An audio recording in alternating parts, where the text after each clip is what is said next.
এর আগে আমি কখনো ভাবিনি যে এইরকম একটা বিষয় নিয়ে আমাকে আমার চ্যানেলে আলোচনা করতে হবে বা এত ডিটেলসে আমাকে বলতে হবে, কারণ আমি ভাবিনি যে এত সিরিয়াস সিচুয়েশান বা এত খারাপ সিচুয়েশান আসতে পারে। তবে এমন কিছু ঘটে গেছে যার ফলে এটা নিয়ে আবার কথা বলতে বাধ্য হচ্ছি, কারণ সাধারণত দেখতে গেলে আমি নিউজ ভিডিও বা রেসলিং রিলেটেড যে সমস্ত স্টোরি লাইন চলে সেগুলো নিয়ে আলোচনা করতে বেশি ভালোবাসি, কিন্তু এখন বাধ্য হয়ে এই বিষয়ে ভিডিও বানাতে হচ্ছে।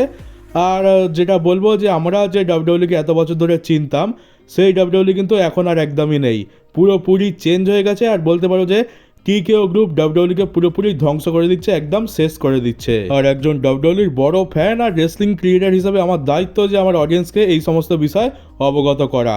তো কী হয় যে কালকের একটা অনেক বড় আর শকিং নিউজ আছে, সেটা হচ্ছে যে R-Truth ডাব্লিউডব্লিউ থেকে রিলিজ হয়ে গেছে।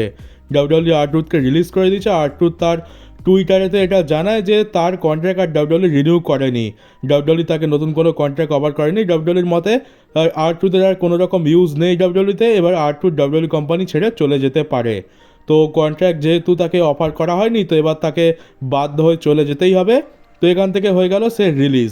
আর শুধু R-Truth নয়, কার্লিটোরও একই অবস্থা, কার্লিটোরও কন্ট্রাক্ট রিনিউ ডাব্লিউডব্লিউ করবে না, তাকেও আর ডাব্লিউডব্লিউর কোনো দরকার নেই, তাকেও রিলিজ করে দেওয়া হয়েছে।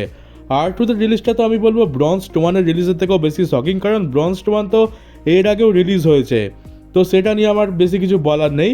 কিন্তু R-Truth এমন একজন রেসলার যে জন সিনার আগে থেকে রেসলিং করছে, এত বছর ধরে ডাব্লিউডব্লিউকে সার্ভিস দিচ্ছে। আর রিসেন্ট টাইমে রিসেন্ট টাইমে বলতে গেলে এক সপ্তাহ আগে সে জন সিনার এগেনস্টে একটা ম্যাচ লড়লো, যেটা জন সিনার রিটায়ারমেন্ট ট্যুরকে বলতে পারো একটা রিটায়ারমেন্ট ট্যুরের একটা অনেক বড় মোমেন্ট। এটা আমরা সকলেই দেখতে চেয়েছিলাম, ওই ম্যাচটার রেজাল্ট কী হবে আমরা সকলেই জানতাম। আর এমনকি ওখানে কোনো চ্যাম্পিয়নশিপও ইনভলভ ছিল না, কিন্তু তার সত্ত্বেও ওই ম্যাচটা আমাদের মনে থাকবে, কারণ ওটা R-Truth ভার্সেস জন সিনার মধ্যে ছিল আর একটা স্পেশাল মোমেন্টের জন্য ওই ম্যাচটা ছিল। আর R-Truth এমন কোনো রেসলার নয় যে সে তার রেসলিংয়ের জন্য আমরা তাকে জানবো বা সে অনেক বড় মাপের কিছু করে ফেলেছে, সেরকম কোনো রেসলার নয়, কিন্তু সে এন্টারটেনমেন্টের দিক দিয়ে একদম এক নম্বর ছিল। সে ব্রক লেসনার, ট্রিপল এইচ, জন সিনা সবাইকেই ক্যারেক্টার ব্রেক করিয়েছে, এমনকি রোমান রেন্সকেও করিয়েছে। তো এটা তার স্পেশালিটি। সে এন্টারটেন তো সবাইকেই করতে পারতো, মানে যদি ফ্যান্সরা আর কিছু দেখতে চাক না চাক, R-Truthকে অবশ্যই দেখতে চায় তার ওই স্পেশাল গিমিকের জন্য আর তার লোককে হাসানোর অ্যাবিলিটির জন্য। কিন্তু এই 10 বছরে আমরা R-Truth-এর সব থেকে ভালো ইউজ কিন্তু এই 1-2 মাসেই দেখতে পেয়েছি। সে ব্যাকস্টেজ সেগমেন্ট দিয়ে সবাইকে হাসাচ্ছে, এটা তো ঠিক আছে, কিন্তু তার সত্ত্বেও জন সিনার সাথে সে ম্যাচ যে রেসেল করলো, এটা তার ক্যারিয়ারের একটা অনেক বড় মোমেন্ট। আর তারপরে আমরা জানতে পারলাম যে R-Truth নাকি রিলিজ হয়ে গেছে, মানে এটা প্রচণ্ড শকিং। কেউ ভাবতেই পারেনি যে R-Truth এরকম একটা সময় রিলিজ হয়ে যাবে। আর এটা নিয়ে পুরো রেসলিং ওয়ার্ল্ড এখন রিয়াক্ট করছে। ডাব্লিউডব্লিউতে যত রকমের সুপারস্টার আছে কেউ তো বাদ নেই এটা নিয়ে রিয়াক্ট করতে, অনেকে টুইট করছে, এমনকি জন সিনাও R-Truth-এর এই পোস্টটা করে। মানে জন সিনা প্রচণ্ড শকড আছে যে এটা কিভাবে হতে পারে, ডাব্লিউডব্লিউ কীভাবে R-Truth-কে রিলিজ করতে পারে। আর R-Truth-এর রিলিজ হওয়ার পর একটা জিনিস তো কনফার্ম যে এখন কারোরই চাকরির আর কোনো গ্যারেন্টি নেই, যে কেউ যখন খুশি রিলিজ হয়ে যেতে পারে। আর ব্যাক স্টেজেতে সুপারস্টারদের মধ্যে একটা আলাদাই আতঙ্ক আর ভয় ছেয়ে রয়েছে, মানে সবাই নিজের চাকরি নিয়ে খুবই ইনসিকিওর ফিল করছে। R-Truth জন সিনার ফেয়ারওয়েল ট্যুরে জন সিনার মতো ড্রেস পরে the last time is now ব্যানারটা নিয়ে এসেছিল, কিন্তু ওটা নিজের জন্যই ছিল সেটা কেই বা জানতো।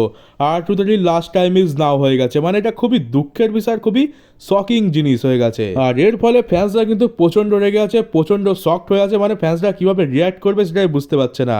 খুবই ক্রিটিসাইজ তো করা হচ্ছে, আর তার পেছনে যথেষ্ট কারণ রয়েছে, মানে এইটা তো একদমই মেনে নেওয়ার মতো নয়। R-Truth এমন একজন রেসলার যে অ্যাক্টিভ রোস্টারে সব থেকে যার বয়স বেশি আছে, একদম সেই প্রথম সময় থেকে শুরু করে এখনও পর্যন্ত ডাব্লিউডব্লিউকে সার্ভিস দিয়ে চলেছে, যার এই মুহূর্তে হল অফ ফেমেতে থাকা উচিত, তাকে কিনা ডাব্লিউডব্লিউ রিলিজ করে দিয়েছে, বা আমার বলা উচিত ডাব্লিউডব্লিউ নয় বরং TKO রিলিজ করে দিয়েছে, কারণ এখন তো সব কিছু তাদেরই কন্ট্রোলে রয়েছে। সত্যি বলতে হবে যে ডাব্লিউডব্লিউর ল্যান্ডস্কেপ কিন্তু পুরোপুরি চেঞ্জ হয়ে গেছে, আর এটা আমাদেরকে বুঝতে হবে। আর সেই জন্যই আমি বেশ কয়েকটা পয়েন্টের বিষয়ে কথা বলবো, যেগুলো তোমাদেরকে বুঝতে সাহায্য করবে যে এখন কীরকম অরাজকতা আর কীরকম জঘন্য একটা কাজ চলছে ডাব্লিউডব্লিউতে। মানে এই ডাব্লিউডব্লিউকে আমরা ছোটোবেলা থেকে দেখে বড় হয়েছি, আর সেই ডাব্লিউডব্লিউ আজ কত বেশি চেঞ্জ হয়ে গেছে। এই সব কিছু শুরু হয় 2023 সালে, যখন আমরা প্রথমবার দেখতে পাই যে এন্ডেভার কোম্পানি ডাব্লিউডব্লিউকে কিনে নেয়, আর UFC আর ডাব্লিউডব্লিউ একসাথে মিলে TKO গ্রুপ স্থাপন করে। তখন আমরা ভেবেছিলাম যে যাকে ভিন্স ম্যাকম্যান চলে গেছে, আমরা খুবই খুশি, আমরা তো খুবই আনন্দ করছিলাম যে ভিন্স ম্যাকম্যান চলে গেছে, এবার সমস্ত দায়িত্ব ট্রিপল এইচের হাতে, WWE এবার আরও ভালো দিকে যাবে। আর যেহেতু ভিন্স ম্যাকম্যান খুবই ডিসিপ্লিনে থাকতো, সবাইকে কন্ট্রোলে রাখতো, একটা টক্সিক ওয়ার্ক কালচার ছিল, তাই জন্যে খুবই খারাপ পরিবেশ ছিল, তো সেইটা আর থাকবে না, সবাই স্বাধীনতা পাবে, সবাই খুব ভালোভাবে কাজ করবে। কিন্তু ঠিক 2 বছর না যেতে যেতেই আমরা দেখছি সিচুয়েশান তো পুরো উল্টো হয়ে গেছে, মানে আমরা ভেবেছিলাম এক আর হয়ে গেছে আর এক। তখন আমরা ভিন্স ম্যাকম্যান চলে যাওয়ার জন্য কান্নাকাটি করছিলাম যে ভিন্স ম্যাকম্যান চলে যাও, ভিন্স ম্যাকম্যান চলে যাও, আর এখন আমরা ভিন্স ম্যাকম্যানকে ফিরিয়ে আনার জন্য কান্নাকাটি করছি। এখন আমাদের কাছে ট্রিপল এইচ খারাপ হয়ে গেছে, ভিন্স ম্যাকম্যান ভালো হয়ে গেছে। TKO একটা কর্পোরেট কোম্পানি, তারা বিজনেসে লাভ করতে চায়, তারা শুধুমাত্র বিজনেসের ওপরই ফোকাস করতে চায়, এটা ঠিক আছে, সেটা তো ভিন্স ম্যাকম্যানও করতো, যে সে বিজনেস করবে সে লাভও করবে। আর ভিন্স তো এমন কোনো ডিসিশন নেয়নি যার ফলে তার বিজনেসের লস হয়েছে, সে প্রতি বছর বেশি বেশি লাভ করতো। কিন্তু এই জিনিসটাই যখন অতিরিক্ত পরিমাণে হয়ে যায়, মানে টাকাটাই যখন তোমার কাছে মেন উদ্দেশ্য হয়ে যায় আর তুমি তার পেছনে হাত ধুয়ে পড়ে যাও, তাহলে কিন্তু জিনিসটা ধীরে ধীরে খারাপের দিকে যেতে থাকে। মানে এখন শুধুমাত্র টাকাটা ইনকাম করা WWE মেন গোল হয়ে গেছে, মানে বাকি জিনিস যাই পারে হয়ে যায় না কেন, কিচ্ছু তাদের যায় আসে না। আর সেটা যখন অতিরিক্ত পরিমাণ হয়ে যায় তখনই সমস্যাগুলো দেখা দেয়। আর এবার আমি তোমাদের এমন কয়েকটা জিনিসের বিষয়ে দেখাবো, বা এমন কয়েকটা জিনিসের বিষয়ে কথা বলবো যেগুলো তোমরা আমাদের মানে তোমরা চোখের সামনেই দেখতে পাও। এমনি তো ব্যাকস্টেজে কী হচ্ছে বা অফিসে কী হচ্ছে সে তো আমরা জানি না, তবে আমাদের চোখের সামনে যেগুলো রয়েছে সেগুলো নিয়েই কথা বলা যাক। তো তোমরা একটা জিনিস নোটিস করেছো, এই যে TKOর সাথে মার্জার হয়ে যাওয়ার পর আমরা কি কি দেখতে পেয়েছি চেঞ্জেস, WWE-তে অনেক কিছু চেঞ্জ হয়ে গেছে। তোমরা জাস্ট একবার দেখে নাও যে WWE রিংটার WWE কী অবস্থা করেছে। এককালে WWE রিং পুরো সাদা ছিল, মানে যখন থেকে WWE কোম্পানি শুরু হয় আমরা সাদা কালারেরই ম্যাট দেখতে পেতাম। তো ওটার পেছনে যথেষ্ট কারণ ছিল, ভিন্স ম্যাকম্যান কখনো WWE রিংয়ের সাথে ছেড়ছাড় করতে চাইতো না। ভিন্স ম্যাকম্যানকেও অনেক স্পন্সরশিপের অফার আসতো, কোটি কোটি টাকা তাকে অফার করা হতো, কিন্তু সে কোনোদিনও এরকম কাজ করেনি। তার মতে রিংটা হচ্ছে একটা সাধনার জায়গা, সেটাকে নিয়ে সে কোনো রকম উল্টোপাল্টা কাজ করতে চায় না। কিন্তু এই TKO আসার পর তারা টাকা ইনকাম করতে চায়, তো এখন রিংয়ের মধ্যে এক গাদা স্পন্সর আমরা দেখতে পাই। প্রাইম রিং তো কিছু না হলে থাকবেই, আর বাকি স্লিম জিম আরও নানা রকমের কোম্পানি আছে, তারাও স্পন্সরশিপ ছাপিয়ে দিয়ে চলে যায়। তো যার ফলে দেখতে খুবই খারাপ লাগে, আমাদের সাদা রিং দেখে অভ্যেস, আর শুধু সাদা রিংয়েই বলতে পারো যে ফিলটা ভালো আসে। এত স্পন্সরশিপ WWE শুধুমাত্র টাকার জন্য করছে, আর শুধুমাত্র রিংয়ের ভেতরে নয়, রিংয়ের বাইরে যে ব্যানার লাগানো আছে রিং সাইডে, তারপরে ব্যারিকেডে, সব জায়গায় আমরা স্পন্সরশিপ দেখতে পাচ্ছি। এমনকি কোনো একটা ইম্পর্টেন্ট ম্যাচ দেখে না, সেখানে আমরা কি দেখতে পাচ্ছি, যেমন কোডি রোজ ভার্সেস জন সিনার যে ম্যাচটা ছিল, সেখানে আমরা কি দেখতে পাচ্ছি, ম্যাচ চলাকালীন আইসক্রিমের অ্যাড দেওয়া হচ্ছে ব্যানারে। আর ওটাই মানে কেমন লাগবে তোমরা ভাবো, একটা রেসলম্যানিয়ার মেন ইভেন্ট হচ্ছে, সেখানে আইসক্রিমের অ্যাড দেওয়া হচ্ছে, এটা কি জিনিস চলছে? স্পন্সরশিপের জন্য WWE এই নিম্নমানের কাজগুলো করছে, মানে আমাদের কোনো ফিলই আসছে না, একটা সিরিয়াস স্টোরি লাইন চলছে, সেখানে একটা সিরিয়াস ম্যাচ চলছে, আর সেখানে এরকম স্পন্সরশিপ আমরা ব্যারিকেডে, রিং সাইডে, রিংয়ের মধ্যে, টার্ন বাকালে, কর্নারে সব জায়গায় দেখতে পাচ্ছি। এগুলো পুরো ম্যাচের ফিল নষ্ট করে দেয়। আর তোমরা দেখবে যে স্ম্যাকডাউনের রিংয়ের কালার চেঞ্জ করে দেওয়া হয়েছে, ম্যাটের ওপরে অনেকগুলো স্পন্সরশিপ দেওয়া থাকে, আর যার ফলে কিন্তু আমাদের দেখতেও ইচ্ছা করে না। মানে রয়ের তো কী বলবো, রয়ের রিংয়ের কালার কালো করে দেওয়ার পর থেকে রটাকে NXTর মতো মনে হয়। কালো কালারের রিং করে দেওয়ার ফলে ম্যাচগুলো দেখতে বিরক্ত লাগে। সাদা কালারের রিংয়ে ম্যাচগুলো আমাদের ভিজিবিলিটি খুব ভালো হতো, কিন্তু কালো কালারের রিংয়ে খুবই বাজে দেখতে লাগে।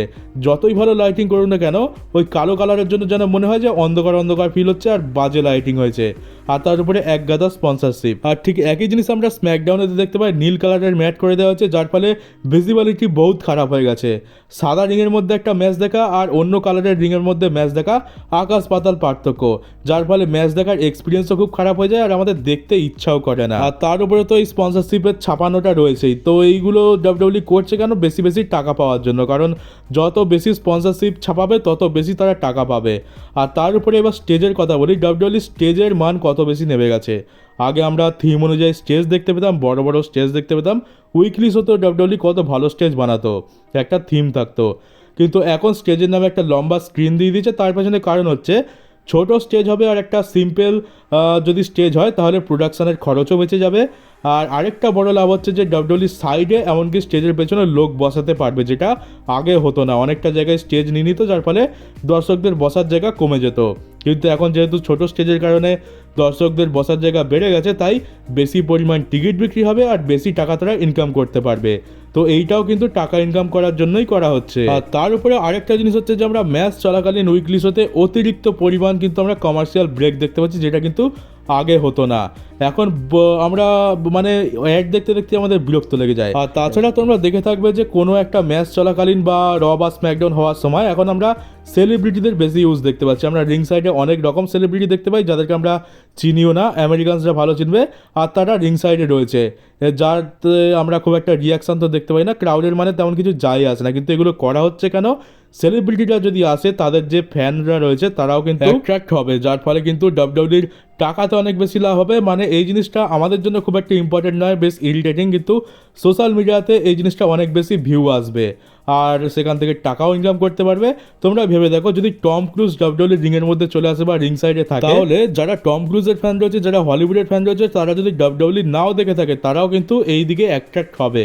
তো সেই জন্যই ডাব্লিউডাব্লিউই এইগুলো করে থাকে। বেশি বেশি সেলিব্রিটি এখন আমরা দেখতে পাচ্ছি, যেটা আমাদের কাছে খুবই ইরিটেটিং। প্রিমিয়াম লাইভ ইভেন্ট তো ছাড়াও, প্রিমিয়াম লাইভ ইভেন্টে তো আছেই আছে, তাছাড়া উইকলি শোতে আমরা সেলিব্রিটিদের খুবই দেখতে পাচ্ছি, যেটা শুধুমাত্র স্পন্সরশিপের জন্যই করানো হচ্ছে। আর এর থেকে ডাব্লিউডাব্লিউই অনেক বেশি টাকা ইনকাম করতে পারছে। আর তাছাড়া মার্চেন্ডাইজ সেল বা বলতে পারো আরও যেরকম ছোটোখাটো ব্যবসায়িক জিনিস আছে সেগুলো থেকে তো ভালো মতোই টাকা কামাচ্ছে। যেমন জন সিনার একটা বার করেছিল যে জন সিনার যারা বড় বড় ফ্যান আছে তাদের জন্য, মানে জন সিনার সাথে যদি তুমি দুপুরবেলা লাঞ্চ করতে চাও তাহলে তোমাকে 15 লাখ টাকা খরচা করে আসতে হবে।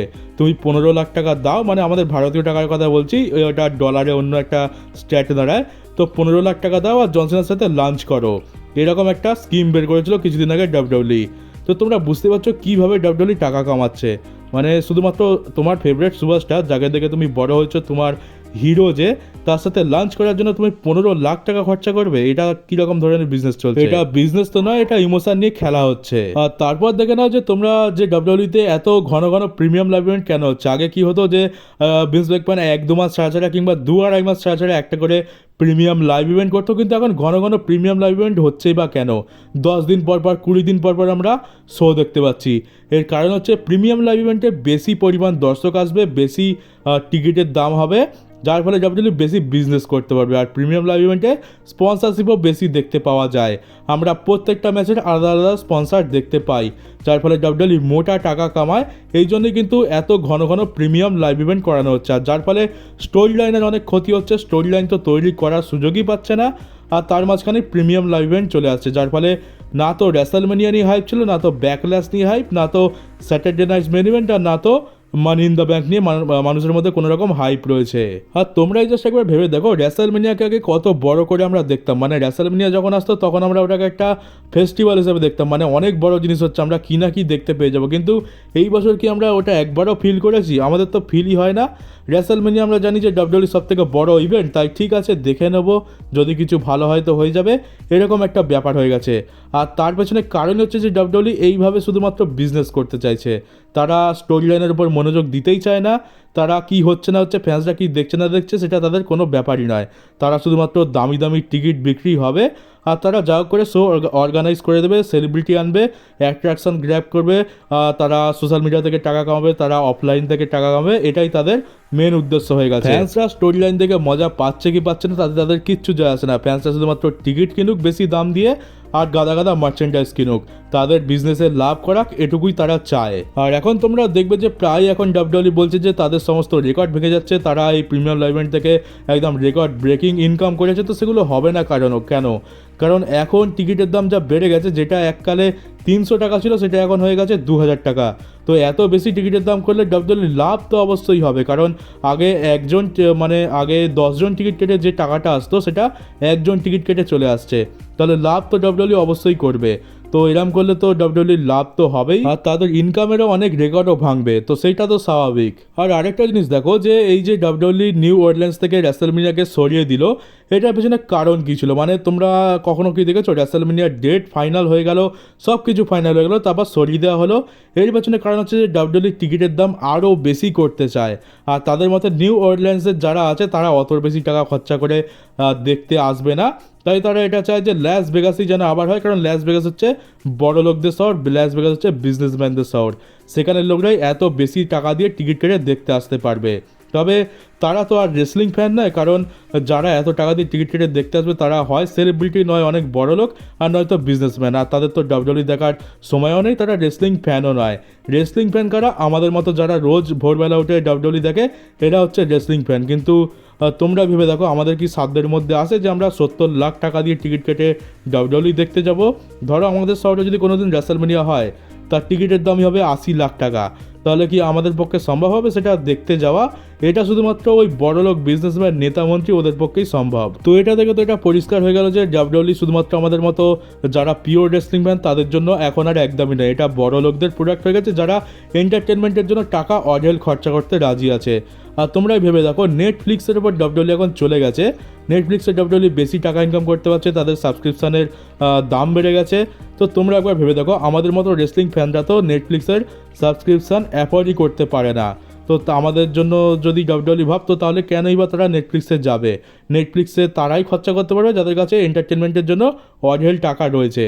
আমাদের জন্য তো নেটফ্লিক্স একদমই নয়। কেউ এখান থেকে একদম পরিষ্কার দেখিয়ে দিচ্ছে যে যদি পকেটে টাকা থাকে তাহলে তোমরা ডাব্লিউডব্লিউ দেখো, নাহলে রেসলিং ফ্যান হলে তোমাদের ডাব্লিউডব্লিউ দেখার কোনো দরকার নেই। তোমরা যদি আমাদেরকে বিজনেসে লাভ করাতে না পারো, তো তোমাদেরও আমাদের কোনো দরকার নেই। আর এবার রিলিজ নিয়ে কথা বলা যাক। রিলিজ তো কি বলবো, সুপারস্টার তো ছাড়ো, ডাব্লিউডব্লিউর যে হেডকোয়ার্টারে 100-রও বেশি এমপ্লয়িকে চাকরি থেকে ছাঁটাই করে দেওয়া হচ্ছে, যারা 20 বছর 25 বছর অনেক পুরনো সময় থেকে ডাব্লিউডব্লিউতে কাজ করছে, তাদেরও কিন্তু চাকরি গেছে, এটা আমরা জানতেও পারি। আর এই মুহূর্তে ডাব্লিউডব্লিউ যাদেরকে দরকার পড়ছে না, তাদেরকে একদম নিমেষের মধ্যে ডাব্লিউডব্লিউ কোম্পানি থেকে বের করে দিচ্ছে, আর যার ফলে আমরা সবাই শক হয়ে যাচ্ছি।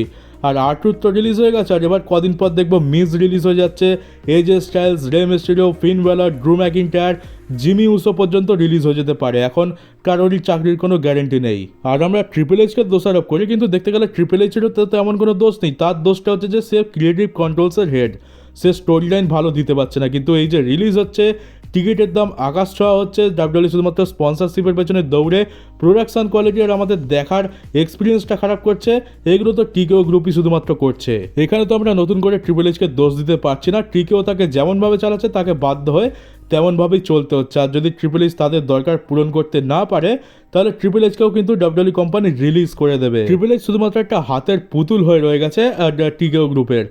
আর তোমরা দেখে নাও যে এখন 2025 সালে ডাব্লিউডব্লিউতে Roman Reigns, CM Punk, Seth Rollins, Drew McIntyre, John Cena, Cody Rhodes, এদের মতো বড় বড় স্টার রয়েছে। তা সত্ত্বেও ডাব্লিউডব্লিউ বোরিং চলছে। তো এখানে আর কী বা বলবো আমরা, ডাব্লিউডব্লিউ যদি চাইতো তাহলে ভালো স্টোরি লাইন দিয়ে আমাদের কিন্তু মজা দিতে পারতো, বা আমাদের সেই যে পুরনো জিনিসটা আমরা ডাব্লিউডব্লিউ থেকে হারিয়ে ফেলেছিলাম সেটা কিন্তু ফিরিয়ে আনতে পারতো। কিন্তু না, এরা তো শুধুমাত্র বড় বড় বা ঘন ঘন প্রিমিয়াম লাইভ ইভেন্ট করাবে, বেশি বেশি টিকিট বিক্রি করে বেশি বেশি লাভ করতে চায়। এরা কিছুই মানে আমাদের ইমোশনের এদের কাছে কোনো দামই নেই। আমাদের ফেভারিট রেসলার ডাব্লিউডব্লিউতে থাকলেও না থাকলেও কিচ্ছু যায় আসে না। মানে এমন একটা সময় আসবে যে রোমান রেন্স তো অনেকেরই ফেভারিট, তো ধরো রোমান রেন্স ডাব্লিউডব্লিউকে লাভ করে দিতে পারছে না, তখনও কিন্তু রোমান রেন্সকে আর্ট্রুথের মতো ডাব্লিউডব্লিউ রিলিজ করে দিতে পারে। এমনটাও কিন্তু হওয়া খুব একটা অস্বাভাবিক কিছু নয়। আর এই যে ডাব্লিউডব্লিউ লোগান পলকে এত বেশি দেখাচ্ছে, এর পেছনে কারণই হচ্ছে যে লোগান পল একটা হিউজ ফ্যান বেস নিয়ে চলে তার সাথে। আর এই যে জেউসও চ্যাম্পিয়ন, এর পেছনে কারণ ব্লাড লাইন তো অবশ্যই রয়েছে, যে সে একটা ফ্যামিলি বিজনেসের জন্য চলছে, ঠিক আছে। কিন্তু জেউসও যেদিন আর মার্চেন্ডাইজ সেল করতে পারবে না, ফ্যান্সরা যেদিন তার এন্ট্রান্সে ইটিট করা বন্ধ করে দেবে, সেদিন কিন্তু তার থেকেও চ্যাম্পিয়নশিপ কেড়ে নিয়ে নেওয়া হবে। এটাই হচ্ছে বাস্তব সত্যি। আগেকার যুগে রিলিজের একটা প্যাটার্ন ছিল, রিলিজ করা হতো যাদেরকে একদম ইউজ করা হতো না, যাদেরকে বাজে বুকিং করা হতো, আর যাদেরকে বলতে পারো টিভি থেকে অদৃশ্য করে দেওয়া হতো, তাদেরকে রিলিজ করে দেওয়া হতো। কিন্তু এখন তো রিলিজ কি হচ্ছে, এখন রিলিজ যাকে তাকে রিলিজ করে দিচ্ছে। আর ট্রুথ যে এখন এত অ্যাক্টিভভাবে কাজ করছে, ব্রন স্ট্রোমানকেও দেখো না, ব্রন স্ট্রোমান তো অ্যাক্টিভভাবেই কাজ করতো, তাকে আমরা রেগুলার শোতে দেখতে পেতাম। এই দুজনকে আচমকা কোনো কিছু না বলে ডাব্লিউডব্লিউ তাদের কোম্পানি থেকে রিলিজ করে দিল, কারণ এদের নাকি আর তাদের দরকারই নেই। এর ফলে ফ্যান্সদের চোখে ডাব্লিউডব্লিউর মান নেমে যাচ্ছে, ফ্যান্সরা ডাব্লিউডব্লিউকে ক্রিটিসাইজ করছে, ডাব্লিউডব্লিউকে নিম্নমানের মানসিকতার পরিচয় দিচ্ছে।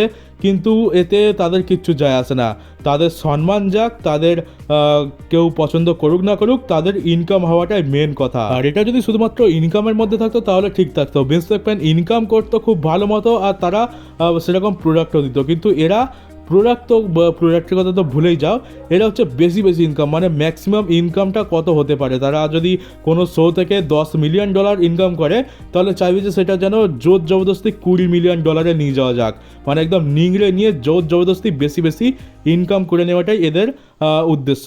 ডাব্লিউডাব্লিউর মান কমুক বা বাড়ুক তাদের চাই কিছু যায় আসে না। ডাব্লিউডাব্লিউ এখন আর রেসলিং ফ্যানদের কোম্পানি নয়। আমরা যে ছোটবেলা থেকে যে ডাব্লিউডাব্লিউকে দেখে বড় হয়েছি, এই ডাব্লিউডাব্লিউ আর সেই ডাব্লিউডাব্লিউ নেই, এটা আমাদেরকে অ্যাকসেপ্ট করতে হবে।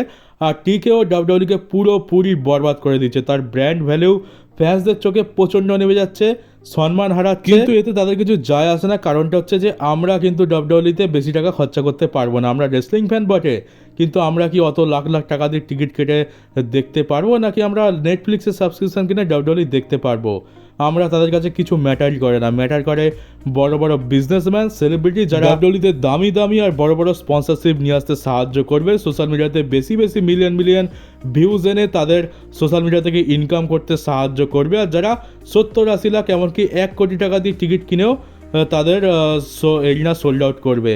এটাই হচ্ছে ডাব্লিউডাব্লিউর এখন মেন টার্গেট। স্যাড রিয়ালিটি হচ্ছে যে লয়্যালটির এখন আর কোনো রকম দাম নেই।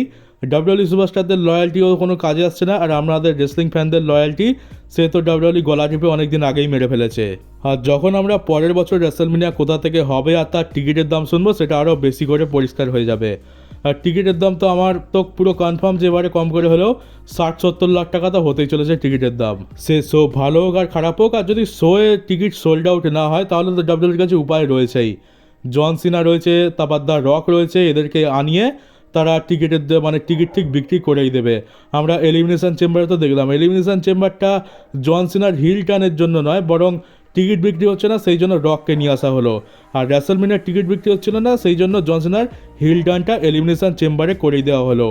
জন সিনার হিল টার্ন করার কোনো রকম প্ল্যান ছিল না, সে হিল টার্ন করতেও চায়নি, তাকে জোর জবরদস্তি বাধ্য করেছে হিল টার্ন করার জন্য, যাতে রেসলম্যানিয়ার টিকিটটা বেশি করে বিক্রি হয় আর সোল্ড আউট হয়ে যায়। আর এই যে জন সিনার হিল টার্নটা হলো, এটা একটা কত বড় মোমেন্ট হয়েছে। তো মানে এটা ভিন্স ম্যাকম্যান এত বছর ধরে আটকে রেখেছিল বা বলতে পারো করাতে চায়নি, তার পেছনে অনেক কারণ ছিল, ইমোশন জড়িয়ে ছিল। ভিন্স ম্যাকম্যান এটাকে মানে ডাব্লিউডাব্লিউ কোম্পানিকে তার পুরো বাচ্চার মতো মানুষ করেছিল। সে ডিসিপ্লিন রাখতো, সে একটু টক্সিক ওয়ার্ক কালচারও রাখতো, কিন্তু এটা দরকার ছিল। কিন্তু যখনই এই সমস্ত জিনিস ভেঙে গেল, ডাব্লিউডাব্লিউ পুরো তছনছ হয়ে গেল। তো এখন আমরা ভিন্স ম্যাকম্যানের নিয়ম কানুনের গুরুত্ব খুব ভালো মতোই বুঝতে পারছি। আর স্টোরি লাইন ডাব্লিউডাব্লিউর কাছে ম্যাটার করে না, বা ফ্যান্সরা কি দেখতে চায় সেটাও ম্যাটার করে না। এটা সবথেকে বড় প্রমাণ হচ্ছে যে ডাব্লিউডাব্লিউ স্টোরি কন্টিনিউ করলো না। এলিমিনেশন চেম্বারে খুবই দরকার ছিল যে স্টোরি লাইন কন্টিনিউ করা, কিন্তু এলিমিনেশন চেম্বারের পর থেকে কোনো স্টোরি লাইন কন্টিনিউ হলো না। এখান থেকে পুরোপুরি পরিষ্কার যে রকের ইনভলভমেন্ট আর জন সিনার হিল টার্নটা শুধুমাত্র বড় মোমেন্ট ক্রিয়েট করার জন্য, আর সেই মোমেন্টের কারণে বেশি পরিমাণ টাকা, এরিনা সোল্ড আউট আর দামি টিকিট বিক্রি করাই ছিল। আমাদেরকে এন্টারটেন করা এটার মূল উদ্দেশ্য ছিলই না। আর ডাব্লিউডাব্লিউ রককে টিকো গ্রুপের বোর্ড অফ ডাইরেক্টরে এই জন্যই বসিয়েছে কারণ তাদের একটা ফেসের দরকার ছিল। হলিউডেতে রক বহুত ফেমাস, আর সারা দুনিয়াতে সে ফেমাস। আর এমন রেসলিং জগতে তো রককে চেনে না এমন কেউই নেই। তো রক একজন পারফেক্ট লোক, যাকে ডাব্লিউডাব্লিউ সামনে রেখে বা টিকো গ্রুপ সামনে রেখে তাদের বিজনেস করতে পারে। শুধুমাত্র রকের জন্যই ডাব্লিউডাব্লিউর প্রতি অ্যাট্রাকশন আসবে বাইরে থেকে, আর টাকাও আসবে, স্পন্সরশিপও আসবে। তো রক আর ট্রিপল এইচ এই দুজনে একজন হাতের পুতুল হয়ে রয়েছে টিকেও গ্রুপের।